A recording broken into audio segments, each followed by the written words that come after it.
warahmatullahi wabarakatuh.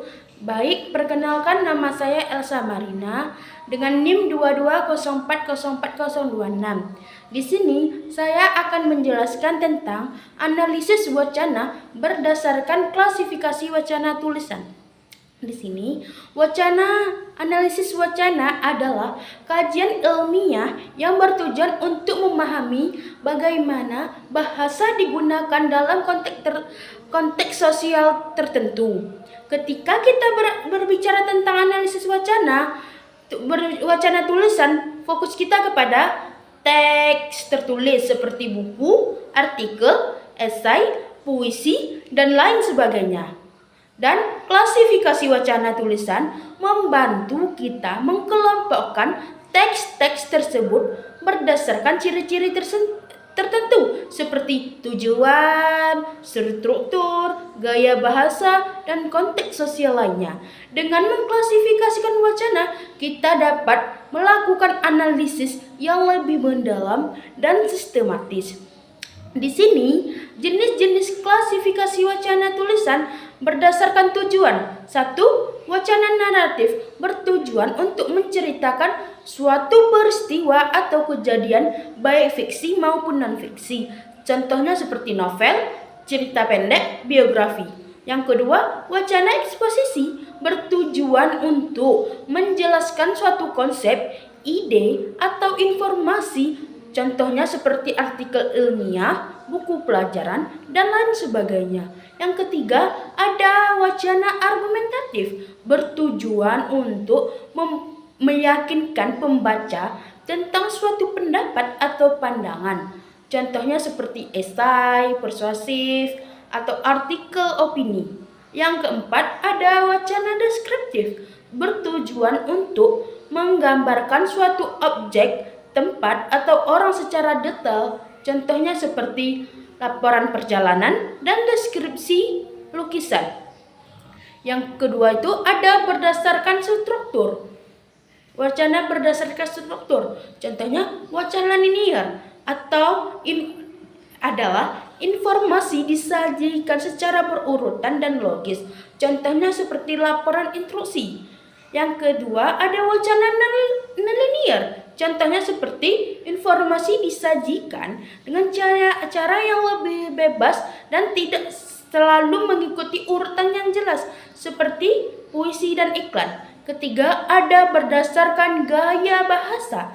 Yang pertama itu ada gaya bahasa formal, menggunakan bahasa yang baku dan sesuai dengan kaidah bahasa yang berlaku.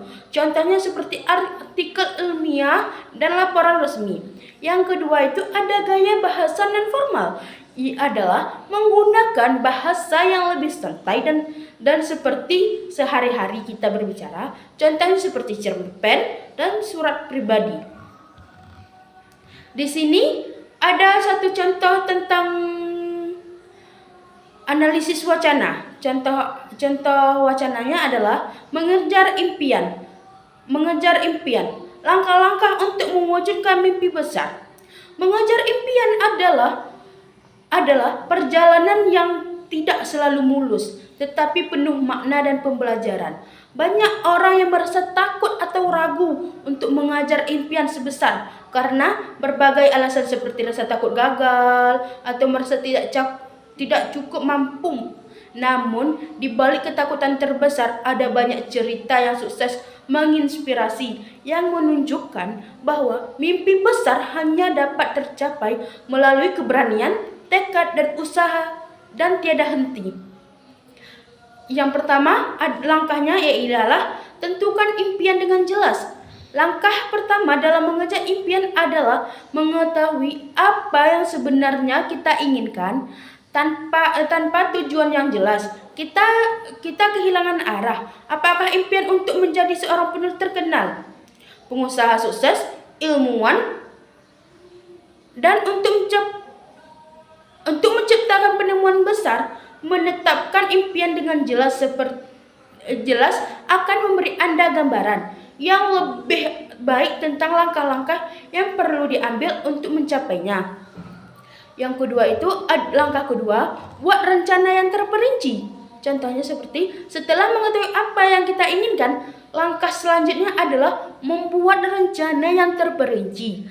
Ini bukan hanya tentang menetapkan tujuan besar, tetapi juga merancang langkah-langkah kecil yang perlu kita ketahui untuk mencapainya. Jika impian kita adalah menjadi seorang pengusaha, mungkin kita harus memulai dengan melakukan riset pasar, mempelajari keuangan, atau membangun jaringan. Setiap langkah kecil yang kita ambil membawa lebih dekat kepada impian besar kita. Yang ketiga ada berkomitmen dan fokus pada tujuan. Menjaga fokus pada tujuan sangat penting dalam perjalanan mengejar impian. Banyak orang gagal karena mereka melakukan diri dengan tergoda untuk beralih ke tujuan lain. Komitmen yang kuat terhadap impian kita akan membantu mengatasi berbagai hambatan yang ada di sepanjang jalan kita. 4. Menghadapi kegagalan dengan positif. Mengejar impian yang bukan berarti perjalanan akan selalu lancar. Kegagalan adalah bagian dari proses yang tidak bisa kita hindari. Namun, memberikan orang sukses dari yang tidak adalah bagaimana mereka merespon kegagalan tersebut. Alih-alih menyerah, kegagalan harus dianggap sebagai pelajaran berharga untuk tumbuh menjadi yang lebih baik. Setiap kegagalan adalah impian kesuksesan yang lebih besar. Yang kelima adalah jangan takut bermimpi besar. Seringkali kita membatasi diri kita sendiri dengan mimpi yang terlalu kecil karena takut gagal atau merasa tidak mampu. Padahal impi yang memberikan kita dorongan untuk melakukan yang terbaik. Jadi jangan pernah takut gagal untuk bermimpi besar dan melangkah lebih jauh. Mimpi besar memberikan arah yang lebih jelas, meskipun sulit proses untuk mencapainya sangat berharga.